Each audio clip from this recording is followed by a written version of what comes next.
2021 yılı gerek pandemiden kaynaklı gerekse ekonomik gelişmelerden dolayı asgari ücretli ve emekli maaşıyla geçinenler üzerinde tarifi imkanı olmayan bir zorluk geçen bir yıl oldu. Bu gerçekten 2021 yılı içerisinde her türlü ürüne, tüketim maddelerine zam gelmesine rağmen yerinde sabit kalan emekli maaşı ve asgari ücretliler oldu. Bunun en kısa zamanda düzeltilmesi, bu insanların refah seviyesini artıracak tedbirlerin alınması gerektiğini düşünüyorum. Bugün asgari ücret üzerinde çalışmalar yapıyor. Bunun belirleyici unsurlardan bir tanesi Türk İş Konfederasyonumuz ve buna katkı veren Hak İş, DİSK sendikalarımız var. Bunun masanın karşı tarafında hükümet ve işveren temsilcileri var. Bunların 15 kişilik bir heyet tarafından tespit edilmesi gereken bir asgari ücret olacak. Ancak bu komisyonun da bir masaya yatırılması gerekiyor. Çünkü rakamsal katılımcı sayısı doğru orantılı değil. Burada hükümet, işveren sayısı daha fazla olmakta ve sendika temsilci sayısından fazla olmasından dolayı hükümetin ve işveren temsilcilerinin istediği şekilde bir tablo oluştuğunu önceki yıllarda gördük. İnşallah bu sene ekonomideki pandemiden kaynaklı bu sıkıntılı dönemi unutturacak, insanları rahatlatacak, ekonomik olarak bir nebze nefes almasını sağlayacak bir ücret tespit edilir ve insanlarımız da bir nebze olsun gülümseme fırsatını bulur. Tabii bu asgari ücretin belirlenmesinde işverenlerin de elini masanın taşın altına koyması gerekiyor. Bunun diğer tarafında bunun direkt olarak gider kaleminden muhatap olmayan hükümetimiz de vergi ve sigorta boyutunda bunların üzerinden bir gelir elde etmekte. Hükümetin de asgari ücret üzerindeki verginin ve sosyal güvenlik primlerinin üzerinde çalışma yaparak bu verginin kaldırılması veya belli bir miktarda sabit tutulması yönünde yasal düzenlemeler yapılmak kaydıyla verginin ve ücretin üzerindeki etkisi azaltılarak kişilerin cebine girecek parada artış sağlanması gerektiği kanaatindeyim. Bu aynı zamanda işverenin de rekabet etmedeki zorlanıyoruz serzenişine de bir nebze su verilmiş olacak. Çünkü işveren de bir maliyet yüklenecek. Devletin bu vergide yapacak fedakarlık işverene de olumlu yansıyacak, işçiye de olumlu yansıyacak.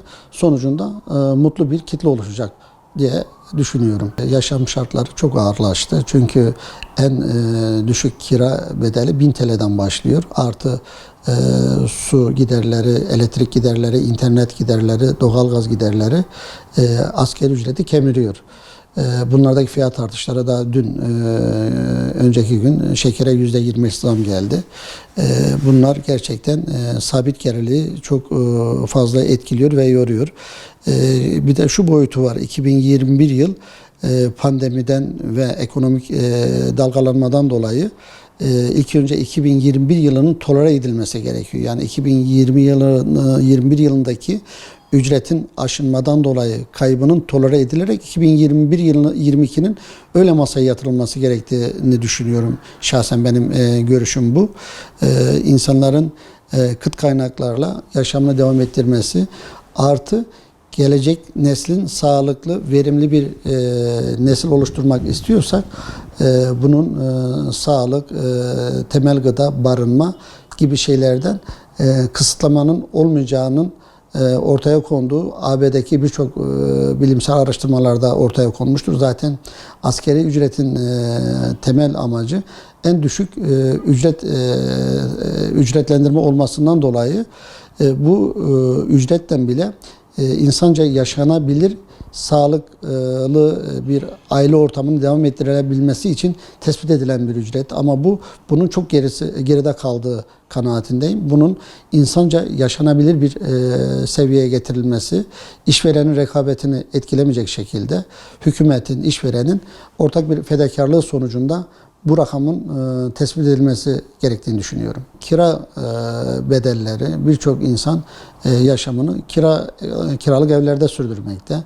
Bununla ilgili mutfağın sabit bir takım giderleri var. İşte bu beyaz etinden, kırmızı etinden, balığından, zebzesinden, meyvesinden, artık bunlar asgari ücretler için lüks bir tüketim maddesi haline geldi. Yani bu lüks olmaktan çıkarılması lazım. Bugün tarım sektöründe girdiler çok yüksek.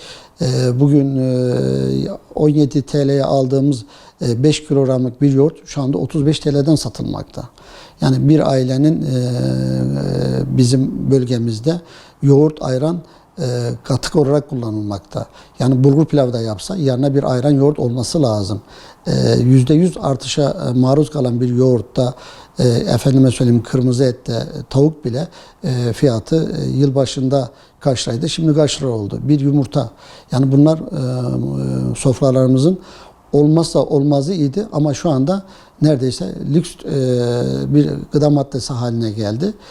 Bunlardan dolayı bunların tespitiyle ilgili çok detaylı bir araştırmaya gerek yok. 3-5 tane market dolaştırdığın zaman bir sofrada sabahleyin, öğle, akşam olması gereken ne?